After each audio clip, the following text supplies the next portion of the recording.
Salam kenal, saya Dr. Lothar Matius Silalahi, spesialis saraf.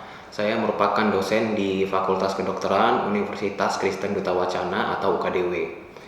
Di Fakultas Kedokteran UKDW, saya mengampu kuliah yang materinya berkaitan dengan sistem saraf, dan selain mengampu mata kuliah sistem saraf juga mengampu sesi pembelajaran untuk pemeriksaan fisik yang berhubungan dengan keluhan atau berhubungan dengan bagian saraf. Di Fakultas Kedokteran UKDW, kurikulum yang berjalan adalah dalam bentuk blog. Nah, pada video pembelajaran kali ini, yang merupakan salah satu syarat untuk sertifikasi dosen, saya akan share bagaimana proses pembelajaran pada blog yang saya ampu, yaitu blog 2H, yaitu gangguan saraf dan gangguan jiwa. Di blog ini, saya bertindak sebagai tim penanggung jawab blog. Gangguan saraf dan jiwa ini secara SKS totalnya adalah 6 SKS dan diikuti oleh mahasiswa pada semester 7. Proses pembelajaran yang akan saya share adalah saat pembelajaran yang saya beri judul dengan modul intensif. Kenapa modul intensif? Karena dinamakan intensif yaitu gabungan dari semua materi keterampilan yang diajarkan di blok 2H ini untuk pendekatan diagnosis pada gejala-gejala yang berkaitan dengan sistem saraf. Mahasiswa yang ikut di modul intensif ini adalah mahasiswa yang memang sudah memasuki di blok 2H gangguan saraf dan gangguan jiwa. Tujuan dari modul intensif ini adalah diharapkan mahasiswa mampu melakukan proses pendekatan diagnosis, melakukan proses pikir logis untuk menegakkan diagnosis dari gejala-gejala yang muncul dan yang sering muncul pada kelainan sistem saraf.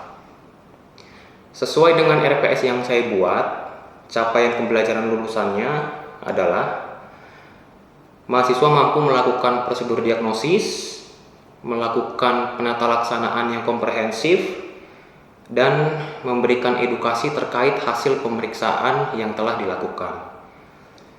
Kemudian dari CPL itu, untuk CPMK yang diturunkan dari CPL merupakan gabungan dari CPMK, makanya dinamakan modul intensif, yaitu CPMK 1, mahasiswa mampu menjelaskan faktor risiko, melakukan pemeriksaan fisik, dan memutuskan diagnosis kerja pada kasus stroke dan gangguan vaskular.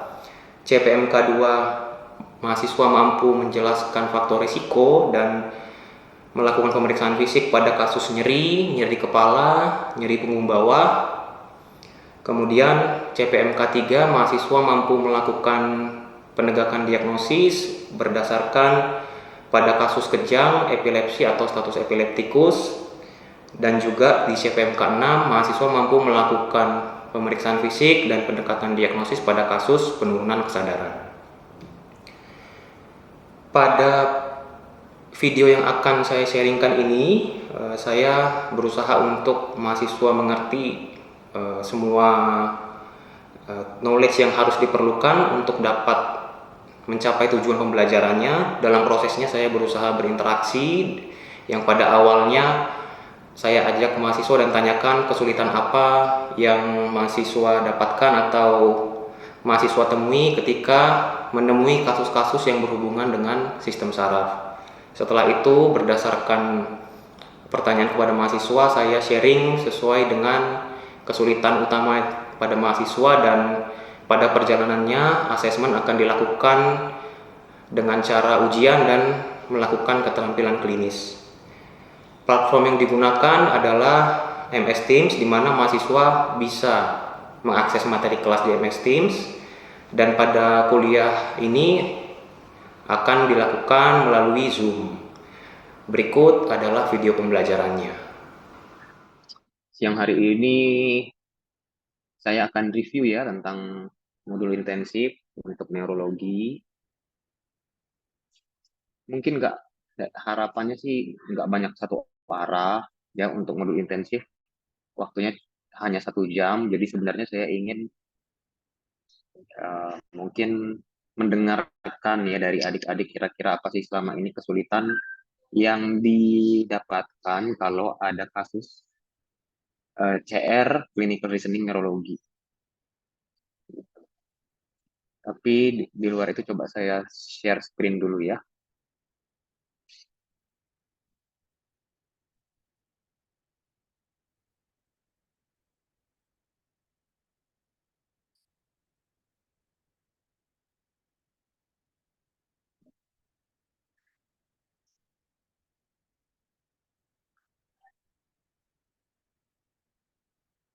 Ya, ini sudah kelihatan share screen-nya.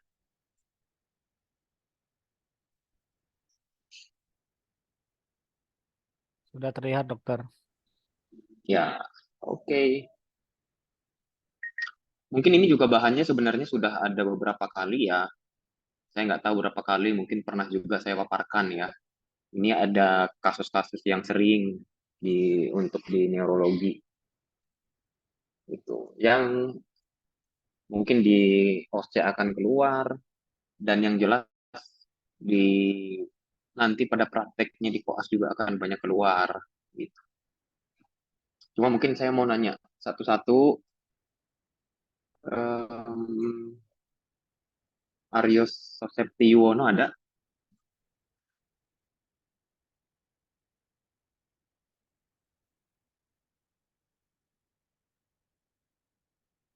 Aryo Sosepti Yuwono? Iya dok, mohon maaf dok, bagaimana tadi pertanyaannya? Kayaknya belum nanya apa-apa. Ya, maaf dok, kurang terdengar juga tadi, soalnya habis baru SL. Ini udah terdengar belum? Sini sudah terdengar dok. Ya, oke. Ya, panggilanmu siapa? Aryo dok.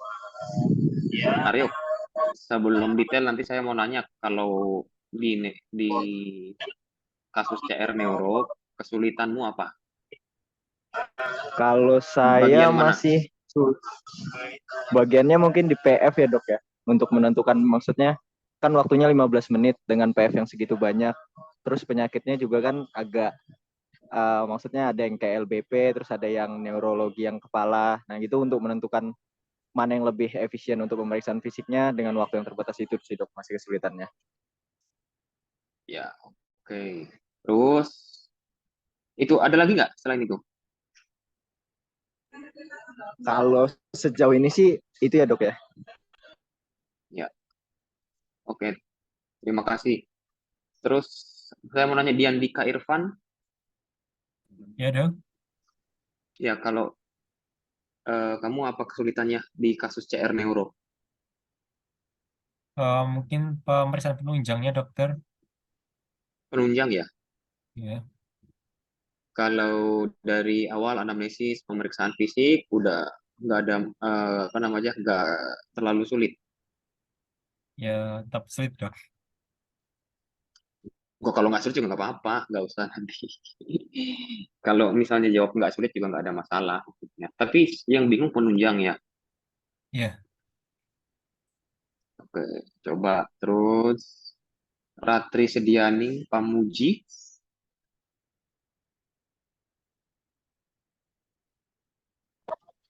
Iya dokter, selamat siang dokter. Selamat siang. Kalau kasus neuro apa yang sulit bagimu kalau Sama, ada CR-nya? sama seperti Aryo dokter mungkin pemeriksaan fisik dan pemeriksaan neurologis dokter. Pemeriksaan fisik dan neurologis ya. Terus coba saya sampling lagi. Eh, Ketut Wisma Wikrama. Ya dokter. Kalau kasus CR neuro apa yang ini yang bisa sulit? Ya mungkin kalau menurut saya itu yang sulit itu sama kayak Aryo dokter PF-nya dokter karena kan kita harus kadang-kadang memeriksa menyeluruh dari nervus kranial, mungkin ada beberapa manuver begitu dokter. Ya, oke. Terima kasih. Kalau Pionis Sugarta, Iya dokter. apakah Eh, yang kalau di kasus CR neuro, kalau menurutmu apa yang kesulitan, yang masih bingung? sama seperti teman-teman dokter, sulit untuk memilah pemeriksaan fisiknya dalam waktu singkat.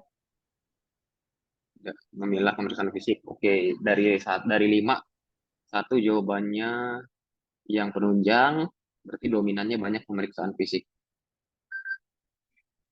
Ya, ini saya mulai aja review ya. Ini kasus yang mungkin akan keluar ya.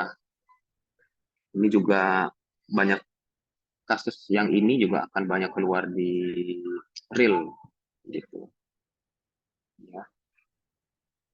Terus ini yang di bold merah eh, adalah hal yang harus dipelajari agar bisa maksimal nilai full di anamnesis dan pemeriksaan fisik ya. Jadi saya nggak akan ngasih tahu lagi detail cara pemeriksaan fisik. Saya anggap udah bisa. Tadi saya hanya merecall walaupun tadi beberapa kalian juga masih ada yang lupa-lupa ya. Oke.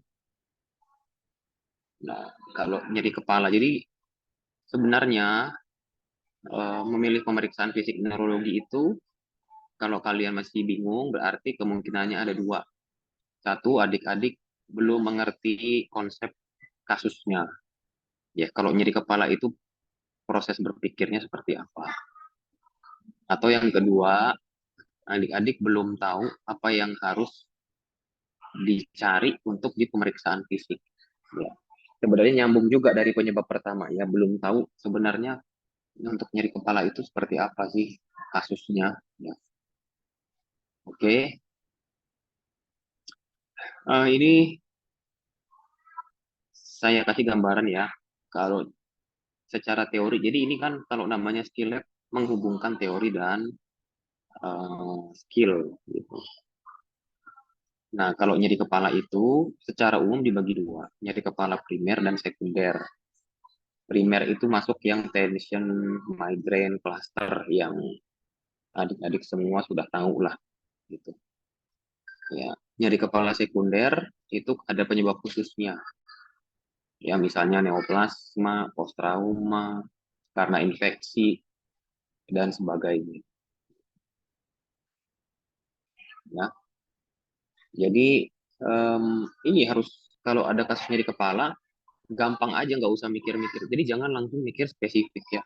Nyeri kepala oh berarti migrain nggak itu buang jauh-jauh kayak gitu. Tapi konsep kalian 2 ini nyeri kepalanya ada penyebab tertentu apa enggak gitu. Ya. Terus kalau nyeri kepala sekunder itu karena ada gangguan di otak ya. Ada infeksi, ada trauma, ada tumor gitu. Nah, sekarang karena tadi kebanyakan pemeriksaan fisik ya ini silahkan aja ya nanti dicari, dicatat ya. Di anamnesis ada clue yang bisa ditanyakan untuk mengarahkan kita bahwa ini nyeri kepalanya bukan hanya sekedar primer, bukan hanya karena sekedar migrain atau cluster, yaitu SNOP, ada red flags-nya ya, gitu.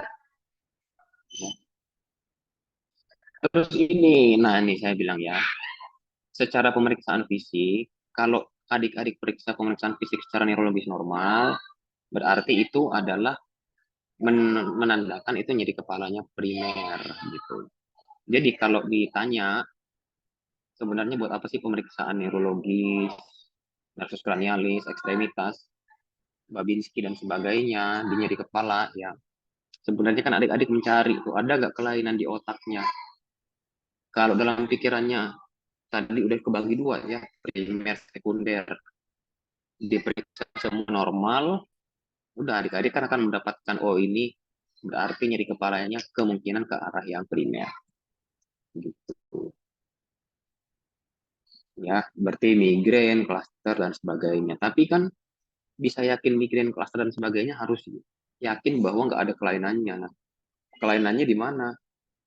Ya di otak, gangguan otak apa aja ya, bisa nervus cranialis terganggu, muncul kelemahan, ada refleks patologis, fisiologis dan sebagainya itu. Ada tanda lesi UMN, jadi jawabannya adalah kenapa periksa refleks patologis di nyeri kepala untuk konfirmasi apakah nyeri kepalanya itu sekunder atau primer. gitu. Jadi sebenarnya kalau adik-adik tahu cara pendekatan kasusnya, adik-adik akan tahu cara memilih pemeriksaan fisik, ya. Jadi contohnya ini dalam pikiran saya ya, nyeri kepala, primer, sekunder. Kalau sekunder itu berarti saya harus nyari nih gangguan di otaknya. Fungsi otak apa aja, nervus cranialis, cek nervus cranialisnya. Oh, otak itu kan UMN ya. Saya cari nih, ada nggak lesi UMN. Review lagi lesi UMN apa, refleks patologis, ada nggak. Refleks fisiologisnya meningkat nggak. Klonusnya ada nggak. Kekuatannya gimana, ekstremitasnya, sensoriknya gimana. Gitu. Jadi itu yang harus dilatih untuk proses pikirnya. Oke, semoga paham ya. Gitu aja, simple kan sebenarnya. Itu sehingga kalau nyeri kepala, tadi ada Barlam jawab eh, apa meningial sign ya. Itu bisa tergantung nanti anamnesis. Kalau ke arah ada demam ya, lehernya kaku gitu, bisa kaku kuduk, bagus ya kayak gitu. Jadi sudah berpikir gitu oke. Tapi nanti itu kan tergantung anamnesis kan. Kalau nyeri kepala dan ada demam, balik lagi ini kan baru nyeri kepala kan. Nyeri kepala dan ada demam. Nah, itu berarti sekunder tuh. Ada clue red flags-nya. Nah, kita mikir nih sekunder infeksi otak, maka kita konfirmasi ada nggak kaku kuduk dan sebagainya. Ya, gitu. Kira-kira gitu kalau untuk yang nyeri kepala.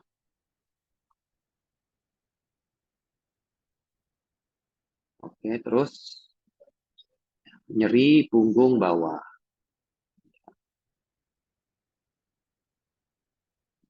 Nah, nyeri punggung bawah tadi juga ya jawabannya masih ragu-ragu ya. Ada ya benar tapi belum komprehensif. Sama nyeri punggung bawah juga. Pikirlah nyeri punggung bawah itu kalau ada keluhan. Ini nyeri punggung bawahnya karena primer atau non spesifik ya. Miogenik atau karena otot atau spesifik ada post trauma, ada HNP-nya dan sebagainya ya. Nah, clue-nya itu juga sama.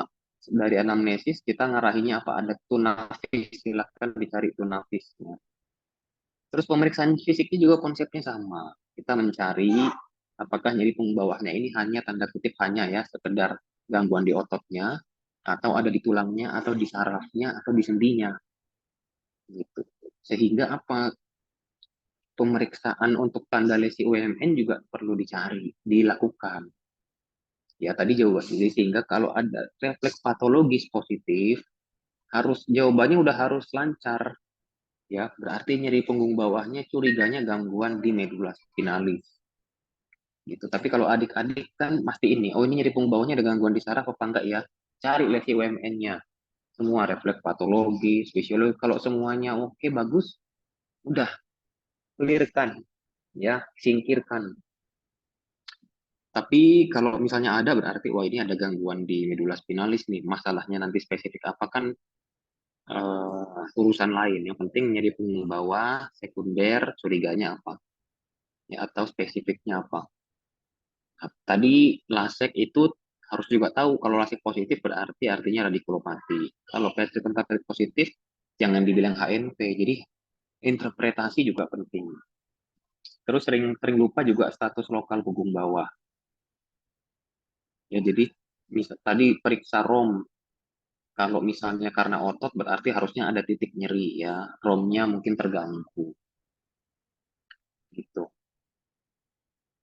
Oke, jadi kalau ditanya nyeri punggung bawah periksa refleks patologis tujuannya apa? Saya ingin konfirmasi loh kalau sakit punggung bawahnya apakah terkait gangguan atau ada lesi di UMN dalam hal ini kalau punggung bawah UMN-nya yang di medula spinalis. Nah, gitu. Jadi sehingga kalau adik-adik sudah terpikir polanya gitu pasti tidak akan bingung. Bahkan untuk nyeri punggung bawah fokus aja di ekstremitas bawah gitu kan kekuatannya refleks patologis fisiologis semua fokus di ekstremitas bawah tuh. Terus Vertigo. Vertigo juga sama ya. Yang pasti keluar itu vertigo vestibular. Yang pasti akan keluar ya. Vestibularnya tinggal mau perifer atau sentral. Sehingga adik-adik di anamnesis tarik dulu tuh anamnesis membedain sentral dan perifer, baru pemeriksaan spesifik. Nah, tadi pemeriksaan untuk vertigonya sudah bagus ya, ini nystagmus, Romberg, dysmetri. Nah, tujuannya intinya memeriksa bahwa vertigonya ini memastikan lesinya di sentral atau perifer. Betul sekali. Tapi jangan lupa juga, jangan hanya ini aja yang dilakukan. Kita juga periksa apa nervus cranialisnya. Kan kalau ada dia curiga vertigonya sentral, kita makin yakin kalau ketemu ada nervus cranialisnya lesi. Atau kalau nervus cranialisnya misalnya normal, nggak ada tanda lesi UMN, ya udah kita yakin oh ini cenderung ke perifer. Ya, kecuali perifer yang tadi ya pemeriksaan pendengaran. Jadi bagus sekali tadi ada diperiksa pendengaran karena kalau ada gangguan pendengaran cenderung lebih dia yang vertigo perifer.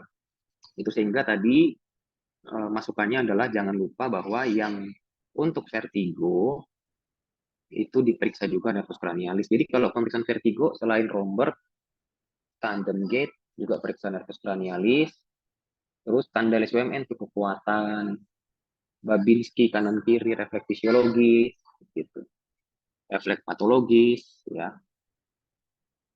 Terus kalau untuk DD silahkan dicari, ini saya bold merah ya. Vertigo perifer itu 4 kasus ini aja yang keluar. BPPV, neuritis vestibularis, labirintis, dan sindrom Meniere. Nah, silahkan tinggal nanti adik-adik juga cari tuh. Membedain dari perifernya yang mana. BPPV itu durasinya, frekuensinya gimana. Neuritis vestibular, durasi frekuensinya gimana. Sindrom Meniere, durasi frekuensinya seperti apa. Gitu. Ini clue-nya ya.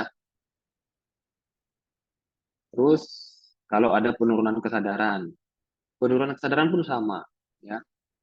Adik-adik mikirnya dua. Jadi semua kasus neuro itu sebenarnya kalau dibagi konsep cuma dua. Murni gangguan saraf atau ikutan di luar saraf. Termasuk penurunan kesadaran ini ya. Kesadaran turun karena gangguan otak yang utamanya misalnya stroke, ada tumor, ada benturan, atau otak itu hanya akibat aja tapi ada gangguan lainnya. Sehingga pemeriksaan anamnesisnya juga harus menggali dua kemungkinan itu. Ya, terus pemeriksaan fisik. Nah, ini kalau pemeriksaan fisiknya jangan ngomong nanti kalau kesadaran turun, nervus cranialis nggak bisa diperiksa, tetap bisa.